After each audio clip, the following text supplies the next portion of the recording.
Bienvenue sur Manipura, un podcast de développement spirituel qui s'adresse à vous si vous souhaitez vous reconnecter à votre plein pouvoir en prenant confiance en vos capacités et en étant aligné avec vous-même et l'univers, vers une sphère émotionnelle et mentale équilibrée et un ego sain.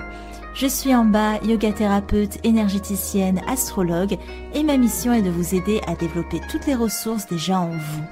À travers des outils comme l'astral yoga, l'énergétique et l'écrit-thérapie, mon objectif est de vous rendre acteur de votre mieux-être et indépendant sur le chemin de votre spiritualité. Je vous souhaite une excellente écoute. Bonjour à tous et bienvenue sur le podcast Manipura. Je suis ravie de vous retrouver aujourd'hui pour ce nouvel épisode d'énergie astrale qui n'est pas en retard du tout, je ne vois pas de quoi vous parler. Après, j'ai une excuse, c'est que on va décrire aujourd'hui la nouvelle lune du coup qui prend place demain, le 30 avril au 10e degré du Taureau et qui sera à son pic à 22h29 heure de Paris. Mais il y a cette idée que certes quand je vous décris une lunaison ça va être pour les 2 prochaines semaines. Et là, on est dans un cas particulier parce que on a une éclipse, on commence la saison des éclipses, on a une fenêtre énergétique qui va s'étendre sur 6 prochains mois. Donc, est-ce que ça valait pas un petit retard?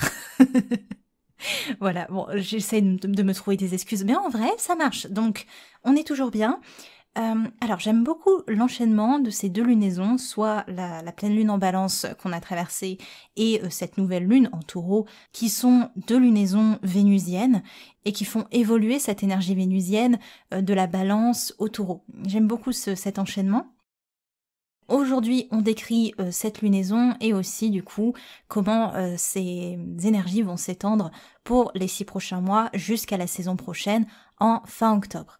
Mais avant de se lancer, je vous lis un avis qui m'a été laissé par Ellie, qui nous dit « Je suis très reconnaissante des 2 expériences partagées avec Amba, un tirage de cartes et un soin énergétique. Amba a fait un super travail et a pu m'apporter apaisement et confiance. Je reviendrai vers elle et la recommanderai sans hésiter. » Merci beaucoup Ellie, ça me fait vraiment plaisir, merci de ta confiance. Et comme Ellie, si vous voulez me laisser un petit message, un avis, n'hésitez pas sur Apple Podcast, sur Spotify, sur votre plateforme d'écoute, ça aide énormément, c'est une manière de me soutenir et peut-être une manière que je sois un peu moins en retard sur les épisodes. S'il vous plaît, ne m'abandonnez pas, je fais au mieux, je vais m'améliorer, c'est promis. On est parti pour cette nouvelle lune en taureau qui teinte les énergies de ces 6 prochains mois, avec notamment le phénomène d'éclipse partielle du soleil, qui sera uniquement visible en Amérique du Sud, et qui sera à son pic à 22h42 heure de Paris, si vous êtes en Amérique du Sud. Faites le calcul, au moins vous pourrez la voir. Elle est assez courte, je crois qu'elle dure 3-4 heures, c'est assez court comparé à d'autres phénomènes du genre. Lors d'une éclipse solaire, on a les énergies de vie, l'astre yang, qui est inhibé. On a un portail énergétique qu'on est libre de franchir ou non. C'est ça la proposition des éclipses. C'est comme un portail d'énergie et on peut le franchir ou on peut rester là où on est. Mais dans tous les cas, c'est une invitation au changement ou tout du moins une redéfinition de nos objectifs de vie. Comme le soleil, la lune et la terre sont alignés sur un axe, on est appelé à nous aligner en nous-mêmes pour dessiner l'axe de notre vie. Si on n'accepte pas cette invitation, si on n'a pas envie d'aller de l'avant dans ce portail énergétique, c'est ok. On nous suggère simplement de plus regarder en arrière, de plus se laisser happer, tirer en arrière. Ces changements cette année concernent l'axe Taureau-Scorpion. Comment vous pouvez repérer la saison des éclipses sur une carte du ciel? C'est tout simplement là où il y a l'axe nœud nord et nœud sud. C'est un moyen de repérer graphiquement dans quels signes vont tomber ces éclipses. On commence avec les énergies taureaux, qui nous appellent à redéfinir tout ce qui concerne les nourritures. Ce qui nous nourrit, les aliments que nous mangeons, le travail que nous avons, qui permet d'avoir un salaire et de nous nourrir, et aussi peut-être nous nourrir dans notre esprit, dans notre valeur, toutes ces sortes de nourriture, même hors alimentaire. Aussi, ça va être tout l'aspect financier qui nous permet de subvenir à nos besoins, mais aussi la nourriture de nos acquis aussi, important, tous les potentiels qui sont en nous, qui nous enrichissent. C'est ça les énergies du taureau. Ce mois-ci et ces prochains mois concernent notre sécurité matérielle et financière. Dans quelle mesure sommes-nous dépendants de ce qui nous nourrit et aussi quels sont les plaisirs qu'on en retire. La nouvelle lune en taureau, en plus de l'éclipse, donne l'idée de durée. Ce que l'on met en place durant cette lunaison sera projeté et mis en place sur ces prochains mois. Une lunaison qui nous ancre, elle nous aide à faire le constat et elle nous demande d'engager ce qui compte réellement pour nous et aussi de le concrétiser dans la matière. On nous questionne sur ce que l'on possède aussi et sur ce que l'on souhaite acquérir. En quoi ça nous nourrit, ce qu'on souhaite acquérir, ce qu'on souhaite avoir, en quoi ça nous nourrit et quel confort ça peut nous procurer. Parce que le taureau parle de cette notion de confort. Il a besoin de contrôler ses possessions. Parfois, je le relie à la notion de survivaliste. Alors, pas tout le temps, c'est vraiment pour grossir le trait, mais parfois on peut faire ce rapprochement avec les survivalistes. L'idée d'abondance, de rassembler une abondance, tout ce qui est nécessaire pour vivre sans se soucier du manque. Parce que c'est vraiment la peur du manque qui prédomine chez le taureau. La peur de perdre, de perdre ce qu'il a construit de ses mains, aussi bien en termes d'environnement qu'en termes d'empire financier. En sa qualité de signe fixe de terre, alors le taureau n'est pas forcément carriériste comme le serait le Capricorne, mais il a cette idée de « je veux construire un patrimoine », c'est le signe du patrimoine. En sa qualité de signe fixe de terre, c'est le signe fixe de terre, Capricorne cardinal, Vierge mutable et Taureau signe fixe de terre, il est le plus ancré des signes du zodiaque. C'est vraiment lui qui a la clé de l'ancrage. Tout ce qui va être changement et mouvement, c'est hyper difficile pour lui parce que c'est pas dans sa nature, c'est pas dans son essence. On va pas demander à un taureau d'être à l'aise avec le changement, d'être adaptable, ça fait pas partie de lui. Donc faut pas, à un moment, c'est ce que je dis aussi aux personnes que je suis en astrologie, on peut pas aller à l'encontre, on peut toujours tout travailler, évidemment, rien n'est gravé dans le marbre et vous avez pas une épée Damoclès qui vous dit, voilà, ça c'est ta sentence, ce sont tes énergies et tu peux rien y faire. On peut toujours travailler sur quelque chose. Mais quand bien même, il y a des choses qui font partie de votre essence et il s'agit pas de la changer, cette essence, mais de la réguler. Non, peut-être pas de la réguler, mais en tout cas, de vivre en harmonie avec, de l'accepter et de faire en sorte que ce soit équilibré, que ça ne vous mange pas, mais en même temps que ça vous fasse grandir. Il y a vraiment cette idée on n'a pas à changer tout pour évoluer en soi. Il y a des choses qui font partie fondamentalement de nous. Donc un taureau, en général, on ne peut pas forcément lui demander d'être à l'aise avec le changement, mais il peut travailler à ce que ce soit moins pénible à vivre pour lui. Pour revenir à notre gentil taureau, la vie, le fait qu'elle soit en mouvement perpétuel, c'est une vraie source d'angoisse pour lui parce que ça veut dire que rien n'est fixe. Et lui, il s'épanouit dans le fixe. Parce que tout ce qu'il va prévoir, il veut que ce soit installé pour le long terme. Il veut que ce qu'il construit, pensez à la notion de patrimoine, quand on construit un patrimoine, c'est pas que pour qu'il fasse qu'un siècle. En général, on a envie que ça perpétue. Il veut vraiment être assuré dans le temps que ce qu'il met en place va trouver une concrétisation longue et heureuse. Le taureau sait aussi que son temps d'adaptation est forcément plus long que peut l'être le temps d'adaptation des autres signes du zodiaque. Sa force au taureau, elle est dans son assise qui est solide. C'est ça sa force, c'est pas la flexibilité de son mouvement, c'est vraiment son assise. C'est pour ça qu'on compte sur le taureau, parce qu'on sait qu'on peut compter sur lui justement pour avoir cet ancrage. Et c'est pour ça aussi qu'il appréhende avec difficulté tout ce qui est imprévu. Le taureau peut se montrer très économe et très précautionneux. Il peut, mais il y a aussi le contraire qui est possible. Il peut se montrer énormément dans l'excès. Tout dépend de sa vibration haute, basse. C'est le bon vivant du zodiaque. Il profite de la vie, il profite de ses plaisirs, si tant est que les barrières de son enclos sont bien en place, le protègent de l'extérieur. Il n'y a pas cette notion d'enfermement chez le taureau comme ça pourrait l'être pour le cancer par exemple, qui est un peu dans sa grotte et qui veut pas trop avoir affaire au monde extérieur, etc. Mais il y a cette notion juste de sécurité. Voilà, il y a juste besoin de sécurité. Le taureau, il connaît quand même la valeur des choses. C'est pas parce qu'il est dans l'excès qu'il connaît pas la valeur des choses. Ce qu'il dépense, c'est le résultat de sa dure labeur. Que ce soit en termes de finances, ou que ce soit en termes de temps qu'il a passé à la tâche. C'est un travailleur. Les bonnes choses, il sait qu'elles prennent du temps et que le travail qu'il fournit, c'est un investissement qui est rentable sur la durée. Le taureau, c'est une énergie qui est constante. Il a ce pouvoir-là. Donc c'est en déployant une énergie sur la durée, une énergie constante, que, par exemple là pour ces 6 prochains mois, qu'il peut réellement construire quelque chose. Donc le but de cette nouvelle lune, c'est de s'inspirer du taureau, de construire pour ces 6 prochains mois cette énergie constante. Alors peut-être que les gens qui ont une majorité d'énergie bélier auront un peu plus de mal, peut-être que les scorpions aussi auront un peu plus de mal, mais en soi, c'est ce qu'on nous invite à faire. Donc il faut apprendre de tous les signes du zodiaque, on les a tous en nous. Le zodiaque dans l'année, toutes ces lunaisons qui passent d'un signe à un autre, nous invitent à activer une par une ces énergies qui sont présentes en nous.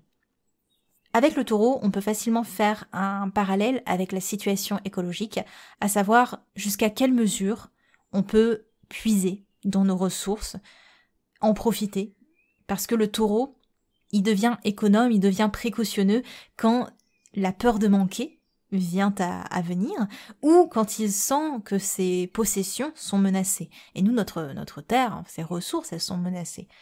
Et ces 6 prochains mois sont une invitation, une proposition à ça. Ces 6 prochains mois peuvent être déterminants si tout le monde va dans ce sens. Une reconnexion à la terre et aussi à la quantité de ressources que l'on utilise.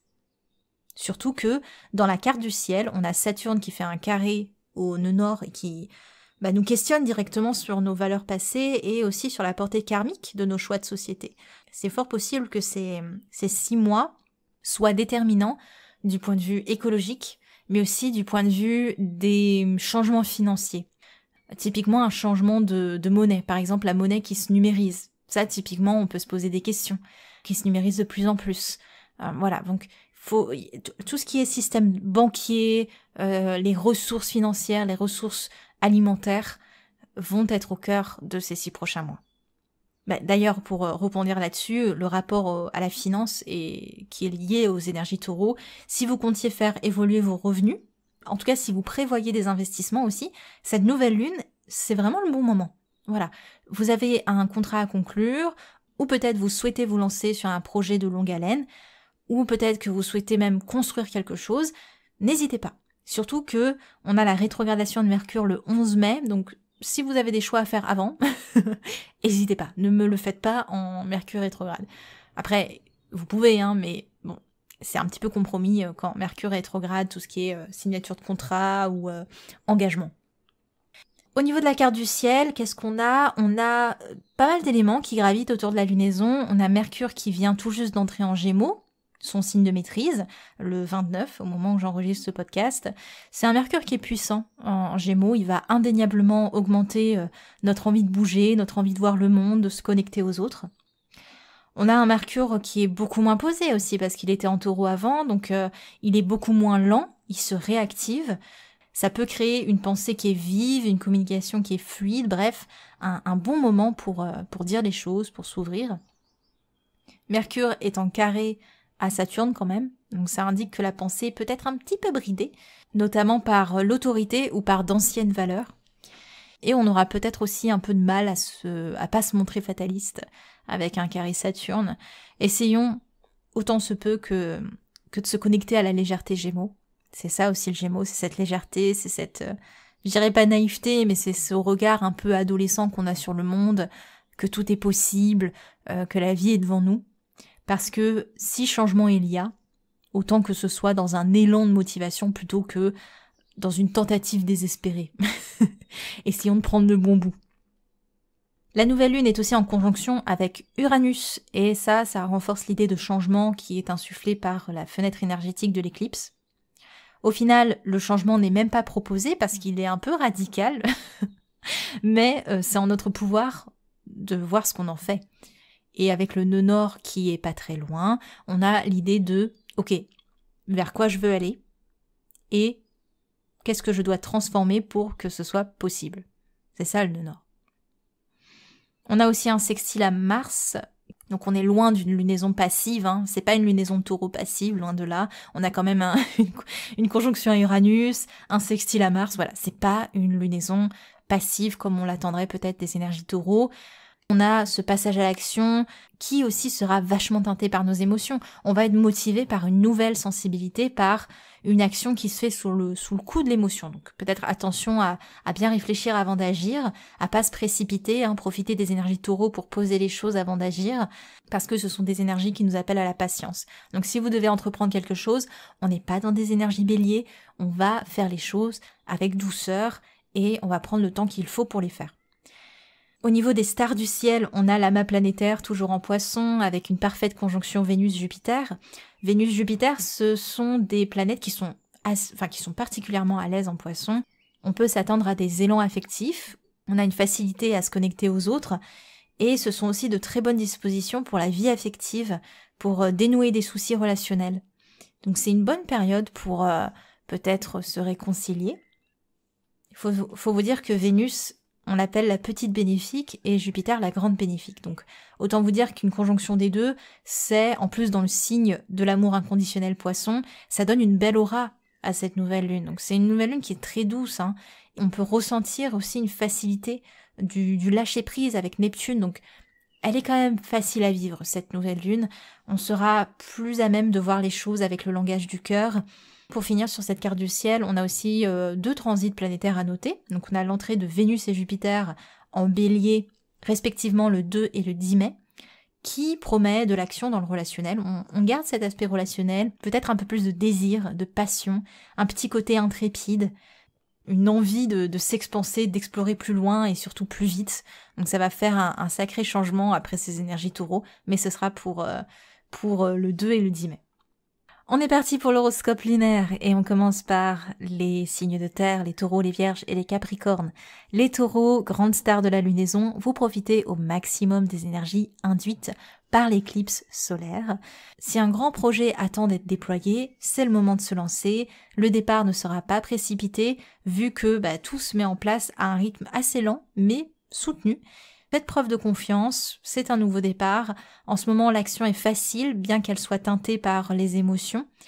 Essayez d'être moins campé sur vos positions et laissez de la place aux divergences d'opinion, surtout avec l'entrée de Vénus en Bélier le 2 mai, quand bien même ce que vous construisez en ce moment est particulièrement bénéfique et trouvera son résultat fin octobre. Vos jours les plus favorables sont le 30 avril, le 1er, le 5 et le 10 mai, les jours défavorables le 8 et le 14 mai. Les vierges, vous éprouvez des difficultés à entrer en action, et est-ce que c'est pas tant mieux au final? Les énergies taureaux vous demandent une certaine patience et une pointe de passivité aussi, qui peuvent ne pas vous faire trop de mal, je pense, surtout que Mercure ne vous facilite pas la tâche et vous embrouille la pensée et la communication. Ouvrez votre perspective et soyez plus attentif aux conseils d'autrui. Essayez de régler les choses les plus urgentes avant sa rétrogradation le 11 mai. Vos jours les plus favorables sont le 30 avril, le 1er et le 6 mai. Vos jours défavorables le 3 et le 10 mai. Capricorne, cette lunaison vous permet de poser au calme tous les changements concrets que vous souhaitez mettre en place. Vous êtes particulièrement appelé par les sphères affectives et relationnelles pour le mieux. Le contact est plus facile et vous vous connectez aux autres avec aisance. Prenez le train en marche, acceptez la proposition des astres de balayer les dernières miettes du passé pour aller de l'avant. Vous pouvez apprendre du taureau que la solidité de votre travail peut se mêler à la douceur de l'émotionnel. Les deux sont possibles, je vous l'assure. Vos jours les plus favorables sont le 10 et le 15 mai, les jours les plus défavorables le 5 et le 13 mai. Les signes d'air, les Gémeaux, les Balances et les Verseaux. Les Gémeaux, vous ressentez probablement la toute récente entrée de Mercure en Gémeaux, vous profitez très peu de la tranquillité proposée par la nouvelle lune en Taureau, trop occupé par cet élan de motivation retrouvée. Vous bénéficiez d'une bonne capacité à faire transformer les choses en ce moment, en plus de vous sentir inspiré et positif, malgré quelques journées fortes en émotions qui peuvent mettre à mal les différentes actions que vous entreprenez. Mercure rétrograde dans votre signe le 11 mai se fera particulièrement ressentir. Essayez de finir ce qui doit l'être avant cette date et de ne rien prévoir de trop important après, jusqu'au 4 juin à peu près. Les jours les plus favorables sont le 8 et le 13 mai, les jours les plus défavorables le 2 et le 10 mai. Les balances, vous vous sentez toujours bien dans les énergies vénusiennes du taureau, elles donnent plus de rondeur à votre approche et vous permettent d'expérimenter une perspective plus chaleureuse. Jupiter et Vénus adoucissent vos relations et l'entrée de Mercure en Gémeaux vous facilite la communication, un ciel plutôt sympathique. Comme tous les signes d'air, vous ressentirez avec plus d'intensité la rétrogradation de Mercure le 11 mai, l'entrée de Vénus en Bélier le 2 mai promet de l'action dans la vie affective, avec l'idée de se battre fermement pour avoir ce que l'on désire. Les jours les plus favorables seront le 3 et le 8 mai, les plus défavorables le 6 et le 13 mai. Les Verseaux, grands perdants des signes d'air, les énergies taureaux ne sont pas vraiment à votre goût. Vous pouvez notamment en profiter pour revoir ce qui vous nourrit en termes de finances, mais aussi dans les fondations sur lesquelles vous vous reposez. Très peu satisfait de vous reposer sur vos acquis, vous êtes bien loin d'expérimenter l'inaction taureau, mais ces énergies pourraient éveiller l'aspect de dur labeur et vous aider à maintenir vos projets sur une vision à plus long terme, chose qui peut peut-être encore vous faire défaut. Comme tous les signes d'air, vous ressentirez particulièrement la rétrogradation de Mercure à partir du 11 mai. Les jours les plus favorables seront le 4 et le 13 mai, les plus défavorables le 1 et le 8 mai. Les signes d'eau, les cancers, les scorpions et les poissons. Les cancers, vous vivez bien cette lunaison et vous profitez du confort taureau pour vous faire plaisir et profiter de ce qui vous fait du bien. Une énergie douce et calme qui vous permet de recharger vos batteries.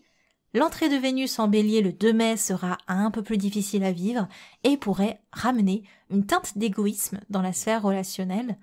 Essayez de prendre en compte ceux qui vous entourent avant de foncer tête baissée vers ce que vous seul souhaitez. Les jours les plus favorables sont le 30 avril et le 11 mai, les plus défavorables le 6 et le 13 mai. Les scorpions, en opposition à la lunaison, les énergies taureaux ne sont pas votre fort, que ce soit dans l'oisiveté ou dans la mise en place de nouveaux projets. Vous ne vous sentez pas le cœur à l'un ou à l'autre. Prenez les énergies de ces 10 prochains mois à l'envers. À l'heure où tout le monde construit, vous êtes invité à déconstruire et à préparer le terrain pour les prochaines éclipses dans votre signe qui se passeront en fin d'année. La prochaine lunaison sera dans votre signe et elle s'annonce très forte émotionnellement, on est sur une super lune. Les jours les plus favorables seront aux alentours du 6 mai, les jours les plus défavorables le 30 avril et le 1er, le 8 et le 10 mai. Les poissons, vous bénéficiez toujours de très belles dispositions astrales avec une belle connexion aux énergies taureaux, en plus d'un soutien de l'amas planétaire dans votre signe. Vous ressentirez probablement Vénus et Jupiter quitter votre signe le 2 et le 10 mai. Quand bien même rien de difficile à gérer, vous continuez à profiter de l'influence de Neptune et de Mars dans votre signe, des énergies qui sont certes peu complémentaires, mais qui peuvent toutefois accélérer vos process créatifs ou vos process spirituels. Attention à ne pas aller dans les extrêmes, notamment dans vos croyances. Vous êtes le signe d'eau qui ressentirez le plus le passage de Mercure en Gémeaux, mais surtout sa rétrogradation. À partir du 11 mai, la pensée et la communication pourront être plus fastidieuses, surtout pour les derniers décans, mais la vie intérieure sera beaucoup plus riche, il s'en passera des choses. Les jours les plus favorables seront le 30 avril et le 1er et 6 mai, les jours défavorables le 3 et le 11 mai. Les signes de feu, les béliers, les lions et les sagittaires. Les béliers, vous vivez cette lunaison de manière assez neutre. Mercure en Gémeaux vous offre une flambée de nouvelles idées et vous rend plus curieux. Elle accélère aussi le mouvement, mais aussi un côté un peu irréfléchi. Prenez le temps qu'il vous faut pour poser vos décisions, surtout avec l'entrée de Jupiter et Vénus dans votre signe. Ces deux astres vous sont bénéfiques, mais ils viennent nourrir l'idée d'une action qui est teintée par les désirs et par le besoin d'abondance. Donc pas forcément des actions très alignées. Essayez vraiment de modérer autant soit peu vos élans et de maturer votre pensée avant de la partager ou avant de la mettre en action. Vous pourrez ressentir une grande envie d'en faire qu'à votre tête, donc soyez vigilants. Les jours les plus favorables seront le 3 et le 8 mai, les jours défavorables le 6 et le 13 mai. Les lions, même chose que pour les béliers, avec un tantinet plus d'intensité. Les énergies taureaux ont plutôt tendance à éteindre votre flamme avec son côté remplan-plan. Pas de panique, parce que l'entrée de Vénus et Jupiter en bélier le 8 et 10 mai promet une bonne dose d'action, notamment dans votre sphère relationnelle. Profitez de ce boost énergétique pour aller de l'avant sans trop vous brûler les ailes toutefois. L'entrée de Mercure en Gémeaux pourrait vous dissiper un tant soit peu, mais pour le mieux, parce que vous profitez d'un esprit léger, d'un esprit joueur. Les journées les plus favorables seront le 3 et le 13 mai, les plus défavorables le 30 avril et le 1er et 8 mai. Pour finir, les Sagittaires, vous vous sentez un peu seul dans votre coin du ciel, peut-être, je ne sais pas, mais en tout cas, vous ne ressentirez pas trop les énergies de cette lunaison. Comme tous les signes de feu, Vénus et Jupiter vous donneront un vrai coup de boost, vous n'êtes vraiment pas prêts, un élan de motivation, un brin de désinvolture et peut-être aussi l'envie d'en découdre avec toutes ces choses qui vous font de l'œil. Il n'y a plus qu'à, il n'y a vraiment plus qu'à. Vous pouvez toutefois ressentir un petit tiraillement avec Mars et pour le dépasser, soyez simplement à l'écoute de vos émotions et acceptez de progresser avec peut-être moins de pertinence pendant un temps. Voilà, les choses seront peut-être pas hyper ciblées, hyper carrées. Mais voilà, ça peut vraiment vous aider d'être indulgent. Les jours les plus favorables seront autour du 13 mai, les jours les plus défavorables le 3, le 8 et le 11 mai. Pour les outils que je vous propose pour cette lunaison en écrit-thérapie, je vous propose 3 questions qui sont pas très simples, je pense. Bon, je sais pas, vous allez pouvoir vous faire une idée. La première question, quel est le potentiel qui dort en vous et que vous souhaiteriez réveiller pour ces 6 prochains mois ? Je vous avais dit que c'était pas si évident. Deuxième question, y a-t-il un grand projet que vous souhaiteriez concrétiser et quelles en seraient les premières fondations ? Profitez des énergies taureaux pour installer de bonnes fondations. Et troisième question, quel est votre rapport à vos finances et comment aimeriez-vous les voir évoluer pour les 6 prochains mois ? Comme d'habitude, vous pouvez aussi rejoindre le soin collectif de nouvelle lune que je donne je donne un soin à chaque nouvelle et pleine lune. Et celui-ci a une saveur vraiment particulière aussi parce que les intentions que vous allez poser pendant ce soin seront distillées non pas sur un mois, mais sur les 6 prochains mois. Ce que je fais en général avec ces soins collectifs de fenêtres énergétiques dues aux saisons des éclipses, c'est que je propose aux participants de poser leur intention. Alors certes, moi je le fais dans le soin, mais que eux aussi, pendant une semaine, voire même pendant 2 semaines, qu'ils soient vraiment en train de poser leur intention tous les jours dans une méditation ou de la manière dont ils veulent. Je vous conseille d'y participer si vous avez un besoin d'un bon élan énergétique pour un gros projet ou un changement d'ampleur qui demande du temps, de la patience et de l'endurance. Pour participer au soin collectif, vous pouvez simplement cliquer dans le lien des notes de l'épisode. En Astral Yoga, on va faire des postures assez sympas dans l'ancrage. Le but, c'est vraiment de tester les 4 points d'appui, les 2 mains, les 2 pieds. Donc on va s'amuser dans des postures. Je vous ai fait notamment la posture de la table, Ardha Purvottanasana. Je vous ai mis quoi encore ? Je regarde en même temps parce que je m'en souviens plus. Je vous ai mis Prasarita Padottanasana, la posture du grand angle. Et aussi, je vous ai fait tester, on l'avait pas fait encore celle-là, la posture de la déesse, Devyasana. Moi, je l'ai connue plutôt sur le nom de Kali Asana au final. Et je vous ai mis un petit mantra à la fin qui parle de notre cher ami Ganesha pour nous aider à enlever les obstacles sur notre chemin pour les 6 prochains mois. C'est une super déité à appeler quand on veut un petit peu casser des murs et se donner toutes les chances d'entrer en action, mais de manière durable. Voilà la petite séquence que je vous ai proposée. Pour avoir accès à cette séquence, il vous suffit tout simplement de cliquer dans les liens des notes de l'épisode. Et si vous êtes inscrit déjà à la newsletter, je vous envoie ça le jour de la lunaison, donc vous allez le recevoir dans votre boîte mail, tout simplement. Donc si vous avez écouté l'épisode jusque-là, je vous remercie. Sachez que pour la prochaine lunaison, on a une super lune, donc j'ai vraiment hâte de vous la décrypter. Cette super lune en Scorpion, elle s'annonce sympa. Enfin, sympa dans le sens où... Voilà quoi, une super lune, on est dans des énergies assez sauvages, en plus dans le signe du Scorpion, alors bonne chance à nous. Mais dans tous les cas, je vous retrouve d'abord pour un épisode thématique la semaine prochaine. Si vous voulez continuer vos explorations, ça se passe sur Instagram, amba.manipura. Je vous partage tous les jours des trucs en story un peu inédits, un peu des morceaux de petits cours que je fais en formation énergétique, vraiment des trucs à haute valeur ajoutée, mais sur des petites doses comme ça, de temps à autre, j'aime bien, Pour moi, si vous me suivez sur Instagram, c'est comme si vous suivez un petit peu une chaîne télé.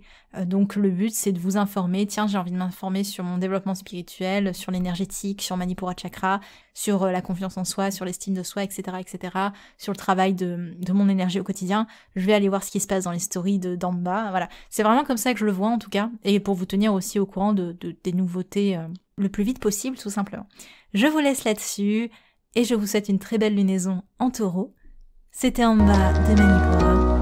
À la semaine prochaine. Merci. Manipura, c'est déjà terminé pour aujourd'hui. Je vous remercie de votre écoute et si cela vous a plu, n'hésitez pas à partager et à laisser un avis sur Apple Podcast ou Spotify. Pour continuer vos explorations en cliquant sur le lien dans la description de l'épisode, vous pouvez télécharger gratuitement tous les e-books Manipura ou faire le quiz Quel est votre guide astrologique?